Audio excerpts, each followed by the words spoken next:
नमस्कार बाजार आज और कल में आप सभी का स्वागत है। मैं हूं स्वाति रायना। इस शो में हम आपको बताएंगे बाजार में आज का पूरा एक्शन, साथ ही कल क्या रहे अब आपकी खास तैयारी।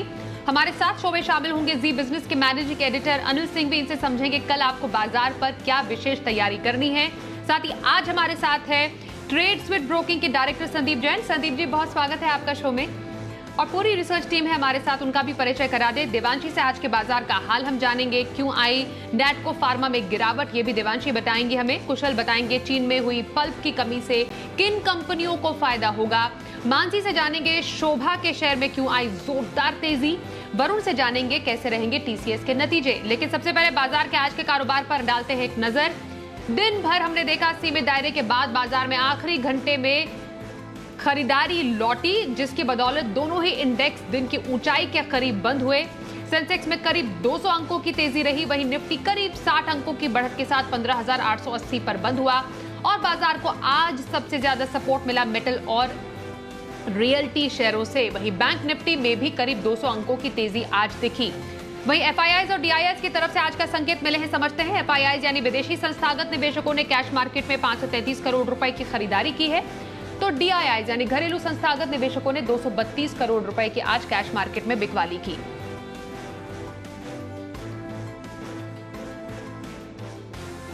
और आइए अब एडिटर स्टेक में अनिल जी से समझते हैं बाजार में आज की तेजी की वजह। भारतीय बाजारों में कल रिकॉर्ड हाई से फिर करेक्शन आया और उस करेक्शन के बाद आज डर ये था कि बाजारों में शुरुआत होगी कमज़ोर, और ये डर बना 3 दिनों की लंबी छुट्टी के बाद। अमेरिकी बाजार जब खुले तो डाउ में उतार चढ़ाव के बीच अच्छी खासी 200 पॉइंट की गिरावट दिखी, और उसको देखकर ऐसा लगा कि भारतीय बाजारों में जो कल करेक्शन की शुरुआत हुई वो और आगे बढ़ेगा और नीचे गिरना तय है। एसजीएक्स निफ्टी 75-80 पॉइंट नीचे संकेत दे रहा था, लेकिन उसके विपरीत बाजार खुले एकदम फ्लैट। खुलने के बाद थोड़ा नीचे आए, लेकिन शुरुआती आधे घंटे में जो बॉटम बनाया उसके बाद फिर से जो चल पड़े, फिर पीछे मुड़कर नहीं देखा। यानी कि जिस तरह का डर था, जिस तरह की ओपनिंग थी, जिस तरह की कल क्लोजिंग हुई, उसके ठीक विपरीत आज की क्लोजिंग डे हाई पर, सिर्फ डे हाई पर नहीं, लाइफ टाइम हाई पर। आज जिन लेवल्स पर निफ्टी और सेंसेक्स बंद हुए हैं वो इतिहास में सबसे उच्चतम स्तर है। 53,000 के ऊपर सेंसेक्स बंद होने में कामयाब रहा, और निफ्टी भी 10 पॉइंट ऊपर लाइफ टाइम हाई पर बंद होने में कामयाब रहा, और अपने लाइफ टाइम हाई लेवल के ओवरऑल इंट्राडे लेवल के बेहद करीब पहुंचता हुआ दिखा है। बैंक निफ्टी ने भले ही लाइफ टाइम हाई से अभी दूरियां बना रखी है, लेकिन जो क्लोजिंग मिली है बैंक निफ्टी पर वो काबिल तारीफ है। अब तक के इस रनअप की हाईएस्ट क्लोजिंग 35,650 की थी, उसके ऊपर बैंक निफ्टी भी बंद होता नजर आया। तो एक बात बेहद साफ है, बाजार बड़े ब्रेकआउट की तैयारी कर रहे हैं निफ्टी पर और बैंक निफ्टी पर। याद रहे 3 हफ्तों बाद 16 जून को निफ्टी ने लाइफ टाइम हाई क्लोजिंग दी थी, उसके 3 हफ्ते बाद अब जाकर वापस से लाइफ टाइम हाई क्लोजिंग मिली है। 3 हफ्तों के कंसोलिडेशन के बाद इंडेक्स ब्रेकआउट देने की तैयारी करता हुआ दिख रहा है। ये संकेत आज आते हुए दिखे। अब कल इंपॉर्टेंट दिन है, हफ्ते की एक्सपायरी है, पोजीशंस भी ज़बरदस्त है ऑप्शंस में। अगर कल हमने एक ट्रेडिंग सेशन मजबूती का बना दिया, अगर पॉजिटिव फ्लैट थोड़ा भी ऊपर बंद हो गए तो कंफर्मेशन आपके लिए बड़ी मजबूती की आती हुई दिखेगी, और बाजार यहाँ से और तेज़ दौड़ लगाकर लाइफ टाइम हाई भी बनाएंगे, 16,000 भी पार करेंगे, और हो सकता है 16,200-300 की तरफ बढ़ते हुए नजर आए निफ्टी पर। ये संकेत आपके लिए आ सकते हैं। और बैंक निफ्टी पर फिर आपके लिए 37,000-37,500 की तरफ बढ़ने की तैयारी बाजार की हो सकती है। तो आज के सेशन में ये कह सकते हैं कि कल के विपरीत बहुत ही बेहतरीन मूड माहौल। कल सुबह पूरे मूड अच्छे थे, दोपहर में जाते जाते एकदम ढीले हो गए। आज सुबह मूड ढीला था, दोपहर में जाते जाते एकदम फर्स्ट क्लास। तो न सिर्फ निफ्टी, सेंसेक्स, बैंक निफ्टी भागे, न सिर्फ लार्ज कैप्स भागे, आज फिर से मिड कैप और स्मॉल कैप शेयर में भी पूरा जोश आता हुआ दिखा, वहाँ से भी बढ़िया खरीदारी बनती हुई दिखी। तो ओवरऑल एक बहुत ही बढ़िया बेहतरीन ट्रेडिंग सेशन भारतीय बाजारों के लिए। तो अब कल के लिए क्या खास तैयारी आपको करनी चाहिए, अनिल जी से समझेंगे स्ट्रैटेजी कल के लिए भी। उससे पहले आज सेक्टर स्पेसिफिक एक्शन को भी जरा समझते हैं। देवांशी आशिर का रुख कर लेते हैं। देवांशी जरा बताएं आज खबरों के दम पर कहां सबसे ज्यादा हलचल देखी गई। जी बिल्कुल, आप देखिए पूरे दिन आज छोटे दायरे में बाजार में कामकाज होता हुआ दिखा, लेकिन आखिरी 1 घंटे में बाजार में शानदार खरीदारी आती हुई दिखी और आज हम नए रिकॉर्ड्स पर बंद होते हुए दिखे। निफ्टी में करीब 60 अंकों की मजबूती के साथ क्लोजिंग हुई। निफ्टी बैंक से भी आज काफी अच्छा सहारा मिलता हुआ दिखा। करीब 200 अंकों की मजबूती के साथ आज निफ्टी बैंक में क्लोजिंग देखने मिली थी। लेकिन ओवरऑल अगर आप देखें तो आज रॉयल्टी इंडेक्स था जहां पे सबसे ज्यादा गेन्स थे। पेपर स्टॉक्स में आज सबसे ज्यादा अच्छी खरीदारी आती हुई दिखी। मेटल स्टॉक्स थे जिसने आज सहारा दिया है। ओवरऑल फाइनेंशियल्स थे जहां पे आज अच्छी खरीदारी आती हुई दिखी। सबसे पहले अगर बात करें रियल्टी स्टॉक्स की तो जिस तरह से नंबर्स आते हुए दिखे सुबह डेवलपर्स के, इसके चलते अच्छी तेजी आपको बाकी सारे स्टॉक्स में आती हुई दिखी। DLF, Godrej properties, brigade enterprise, ये सारे स्टॉक्स थे जहां पे आज हरे निशान के साथ ट्रेड होता हुआ दिखा। इसके साथ ही मेटल स्टॉक्स आखिरी 1 घंटे में मेटल स्टॉक्स में अच्छे गेन्स आते हुए दिखे। और आप देखिए नैल्को, टाटा स्टील, जेएसपीएल जैसे स्टॉक्स थे जहां पे आज करीब 2% से लेकर 7% तक के गेन्स इस ट्रेडिंग सेशन में आते हुए दिखे। पेपर स्टॉक्स आज के स्टार परफॉर्मर रहे।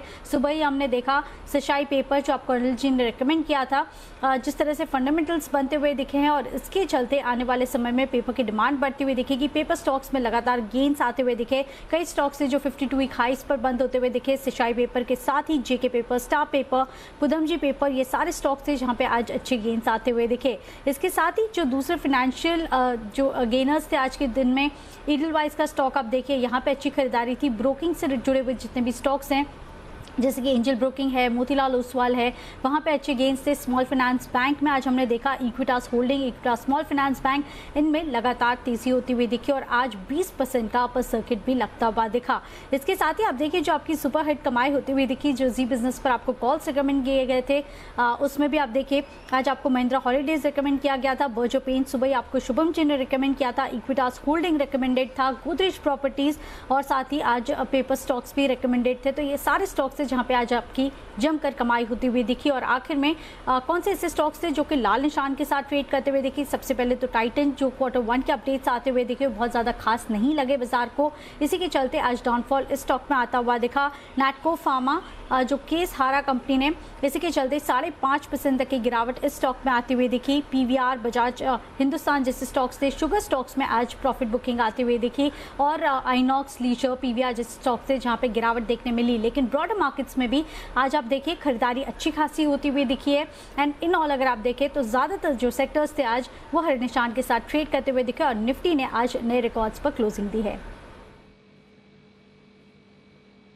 संदीप जी आपके पास आ रहे हैं लाइफ टाइम हाई पर बाजार की क्लोजिंग और अब कल से नतीजों की शुरुआत भी। बाजार का एक कॉन्फिडेंस आने वाले दिनों में आप जारी रखने की उम्मीद रख रहे हैं और साथ ही आपसे जानेंगे हमेशा की तरह कल के लिए कौन सी आप इंट्राडे पिक सजेस्ट करेंगे और पोजिशनल व्यू कहां पर रखें? बिल्कुल, मैं काफ़ी पॉजिटिव हो गया हूँ। आज जिस तरीके की क्लोजिंग थी और लाइफ टाइम हाइज पे क्लोजिंग दी है मार्केट ने और 53,000 के ऊपर सेंसेक्स ने, जो अनिल जी ने कहा कि निफ्टी और बैंक निफ्टी माहौल ऐसा बना रहे हैं 3 हफ्ते की कंसोलिडेशन को ब्रेक करने की अब तैयारी में है, तो हो सकता है कि 16,000 16,200 ऐसे लेवल्स भी आए। और आज कैबिनेट के भी फेरबदल है तो उसमें से भी कुछ ना कुछ पॉजिटिव और निकल के आएगा। टीसीएस के रिजल्ट अब कल आने वाले हैं और हो सकता है कि जो आज एक हेवी इंडस्ट्रीज से फाइनेंस मिनिस्ट्री तक कुछ कंपनियों को और बेनिफिट मिलेगा, पीएसयूज को। सो ओवरऑल बहुत सारी पॉजिटिव न्यूज थी। तो मैं यही कहूंगा कि एक तो जो हो सकता है कि हर्षवर्धन जी का जो रेजिग्नेशन है एज हेल्थ मिनिस्टर, वो आईटीसी के लिए कहीं ना कहीं पॉजिटिवली लिया जा सकता है, क्योंकि जब वो आए थे तब आईटीसी के लिए वो नेगेटिव माना जा रहा था वो factor. But I don't know, but just एक मैं कैलकुलेशन कर रहा हूं क्योंकि टेक्निकली मुझे लगता नहीं कि बहुत कुछ खोने को है। तो फंडामेंटली तो बढ़िया है ही और टेक्निकल लेवल्स भी ऐसा कि कंसोलिडेटेड है, तो 201 का स्टॉप लॉस लगाएं और 209.10 का टारगेट लगाएं। ये एफएनओ पिक के तौर पे आईटीसी। दूसरी एफएनओ पिक और दूंगा मैं, एक पावर ग्रिड जो कि 231 पे बंद हुआ, 237.40 का स्टॉप लॉस और 238.40 का टारगेट और 228 का स्टॉप लॉस।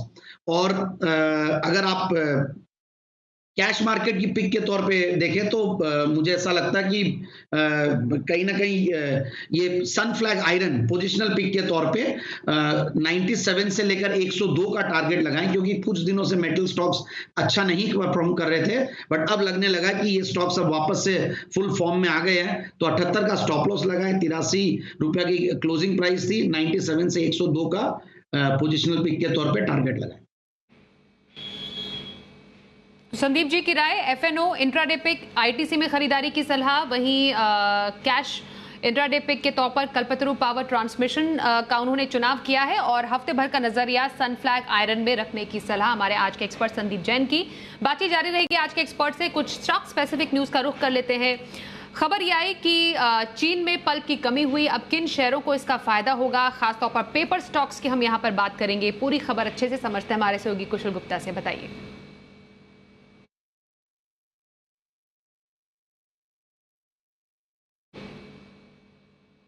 ओके, माफ कीजिए, आशीष है हमारे साथ। जी आशीष, बताइए। देखिए, आज पेपर स्टॉक्स में अच्छी तेजी देखी गई। इसके पीछे कारण यह कि चाइना में जो पेपर की कीमतें हैं, इनमें करीब करीब 5 से लेके 9% की बढ़त देखने को मिली। इसके पीछे आप देखिए वजह यह है कि रॉ मटेरियल की कीमतें, लुम्बर की प्राइसेस अगर आप देखें तो इसमें करीब करीब 15% का उछाल देखने को मिला है। और भारत में अगर आप देखें तो जो चाइना से इंपोर्ट होता है पेपर, वो ऑलरेडी 5 से लेकर 7% की प्रीमियम पर चल रहा है। यानी घरेलू कंपनियों के लिए अगर आप देखें तो प्राइस हाइक का हेडरूम जो है वो बढ़ता जा रहा है और ऐसा माना जा रहा है कि बहुत जल्द जो है घरेलू कंपनियां भी प्राइस हाइक करीब 5 से लेकर 7% तक की रेंज में अनाउंस करते हुए नजर आएंगी। और केवल 5% भी अगर आप देखें प्राइस हाइक होता है तो कंपनीज के मुनाफे में 10 से लेकर 20% की बढ़त देखने को मिलेगी। और अगर कीमतें बढ़ती हैं, वॉल्यूम में भी इजाफा होता है, तो पूरी संभावना है कि जो कंपनीज का मुनाफा है उसमें दुगना होने की क्षमता है। कारण ये कि वैसे भी अगर आप देखें तो स्थिति अनलॉक की है, लगातार पेपर की मांग बढ़ रही है। कई राज्यों में हो सकता है कि आगे जाकर स्कूल्स भी खुलते हुए नजर आए, तो ऐसे में स्वाभाविक है कि जो पेपर की मांग है इसमें एक बढ़िया इजाफा देखने को मिलेगा। देखिए, अच्छी बात यह भी है कि जो पेपर कंपनीज हैं वो रॉ मटेरियल सोर्स करने के लिए करीब करीब 12 महीने के लिए जो है लॉन्ग टर्म कॉन्ट्रैक्ट्स करती हैं, तो जो बढ़ी हुई कीमतें, इसका तो ज्यादा असर देखने को नहीं मिलेगा। ऐसे में अगर प्राइस हाइक बढ़ जाता है तो कंपनीज को डबल बोनंसा, डबल फायदा जो है वो होते हुए नजर आएगा। देखिए, फोकस करना है इंटीग्रेटेड कंपनीज पर। एशिया साइड पेपर अगर आप देखें तो करीब करीब पूरी तरीके से इंटीग्रेटेड है और इनके जो लॉन्ग टर्म कॉन्ट्रैक्ट्स हैं वो भी 30% नीचे की कीमतों पर किए गए हैं। और आंध्र पेपर जो है दूसरा एक स्टॉक है जहां पर आपको नजर रखना है। जेके पेपर को भी इंटीग्रेशन का फायदा देखने को मिलता है। वैसे अगर आप देखें तो आज पूरे सेक्टर में बढ़िया तेजी देखी गई। संदीप जी, पेपर स्टॉक्स में आपके कोई रिकमेंडेशन? यस, एक्सट्रीमली बुलिश और सारे स्टॉक्स रेकमेंड किए हुए हैं जेम्स में। और आज का जो स्टॉक मैंने सुबह दिया था पदमजी पेपर, वो 20% बायर सर्किट पे था और life time ever highest volumes के साथ। और सेसासाई पेपर मैंने रेकमेंड किया हुआ 140-50 के लेवल्स पे जबरदस्त है और बहुत बढ़िया लॉजिक दिए, फुल इंटीग्रेटेड। स्टार पेपर आज हमारा एसआईपी स्टॉक था, मैंने भी जेम स्टॉक के तौर पर दिया हुआ है। आंध्रा पेपर, जेके पेपर, सत्या इंडस्ट्रीज वो बायर पैक पे बंद हुआ। सो बहुत सारे स्टॉक्स है पेपर स्टॉक्स में। मुझे यही लगता है कि डिक्लाइंस पे वापस से खरीदने की कोशिश की जानी चाहिए, ऑलरेडी ओवर हीटेड हो चुका है। तो मेरे हिसाब से जो लंबर वाली न्यूज है और ओवरऑल अनलॉक की भी एक अच्छी थीम रहेगी। So I am bullish on paper stocks, buy on declines. चलिए, तो पेपर स्टॉक में काफी ज्यादा कॉन्फिडेंस है संदीप जी का। आगे बढ़ते हैं, आने वाले नतीजों की बात करें। कल टीसीएस के नतीजे आने वाले हैं और इसके साथ ही नतीजों की सीजन की शुरुआत भी हो जाएगी। बात करते हैं वरुण से। बताइए वरुण, टीसीएस के नतीजों से क्या अनुमान लगाया जा रहा है?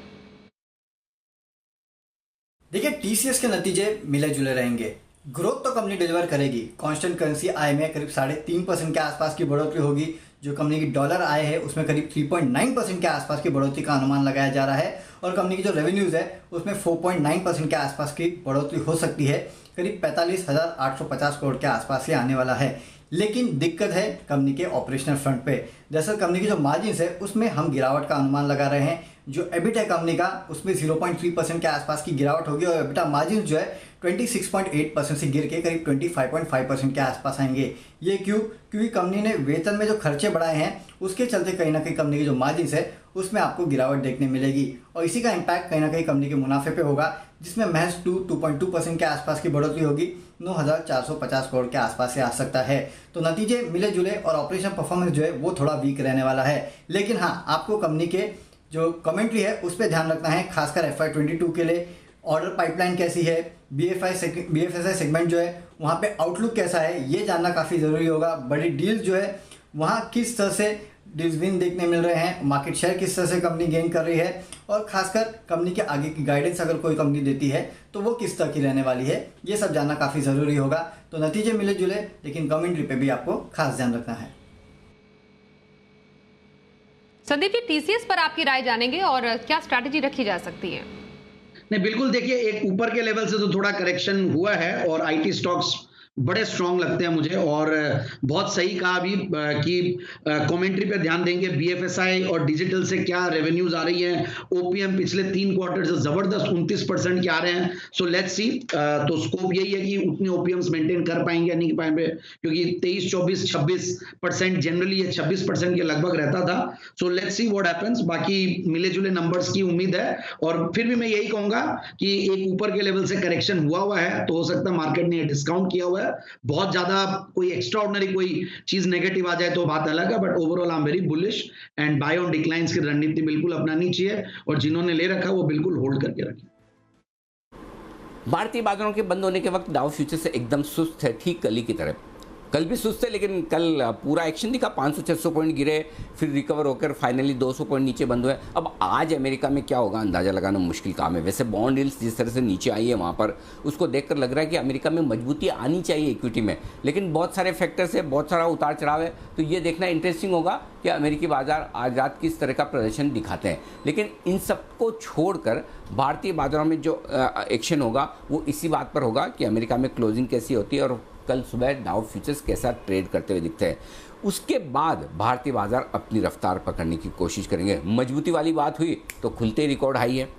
अगर समझो संकेत कमजोरी के मिले तो 15,700, 15,750, इनफैक्ट मैं कहूँगा वो भी छोड़ दीजिए, 15,750, 15,800 ये अपने आप में मजबूत सपोर्ट के तौर पर काम करेगा निफ्टी पर। इसके नीचे जाने की संभावना कम है। और बैंक निफ्टी में 35,300, 35,500 मजबूत सपोर्ट के तौर पर नजर आ रहा है। ऊपर में निफ्टी एक बार 15,925 को पार हुआ तो 16,000 की तरफ बढ़ेगा। एक नया बड़ा माइलस्टोन पहुंचने की तैयारी है, कल हो या अगले 2-4 दिनों में हो, तैयारी तो है। और बैंक निफ्टी भी एक बार 35,825 को पार करके टिका तो 36,100, 36,300 की रेंज में जाने की बैंक निफ्टी की भी तैयारी बनती हुई दिखेगी। तो ओवरऑल इंडेक्स में मजबूती है, हर गिरावट में खरीदारी का मौका बन रहा है, वहीं पर फोकस कीजिए। और लगातार जो मैं कह रहा हूँ फिर से, मिड कैप और स्मॉल कैप शेयरों में कोई प्रॉब्लम नहीं है, कोई प्रॉब्लम नहीं है, वहाँ पर आप खरीदारी करते रहें, वहाँ पर और तेजी बनने की संभावना है। तो कल के बाजार पर समझी हमने स्ट्रैटेजी। आइए अब देखते हैं कल का ऑप्शन।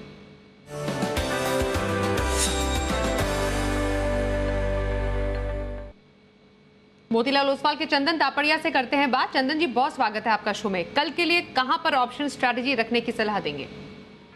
जी बहुत बहुत धन्यवाद। देखिए, बाजार ने आज एक रिकॉर्ड क्लोजिंग दी है और अपने नए कीर्तिमान स्तर से बस कुछ ही पॉइंट दूर है।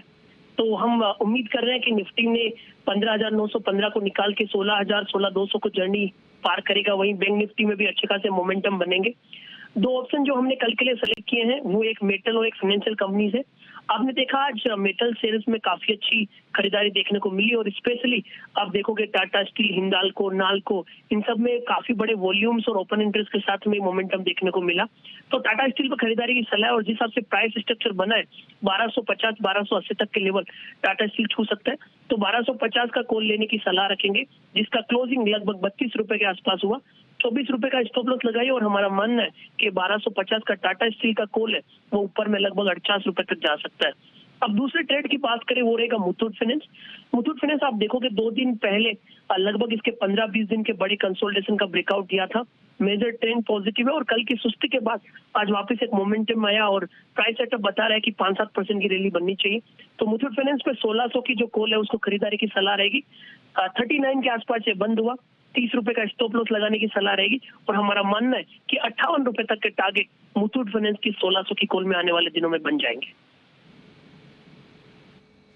बहुत शुक्रिया चंदन जी, कल के लिए ऑप्शन स्ट्रैटेजी आपने बताई। संदीप जी आपके पास आ रहे हैं, अब लॉन्ग टर्म पिक का वक्त हो गया है।